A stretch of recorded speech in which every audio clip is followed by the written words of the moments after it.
ላይ የነበረውንና ወስከምባውን አስቀምጠሽው ነው የገባሽው ለሚቀጥለው ግን ስትመጪ ያመጣሽውን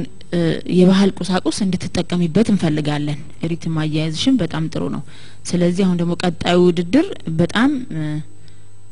ብዙ ተፎካካሪ ያለበት ይመስለኛል ምክንያቱም ብዙ ልጆች አሉ ከየክልሉ የሚመጡ ማለት ነው አንቺ ደግሞ ክልልሽን ወክለሽ እስከምትሄጂ ድረስ ካንቺ ደግሞ ሌላ ውዝዋዜ እንጠብቃለን ማለት ነው ቆንጆ የተሻለ ነገር ለመስራት ሞክሪ ለዛሬ መጥተናል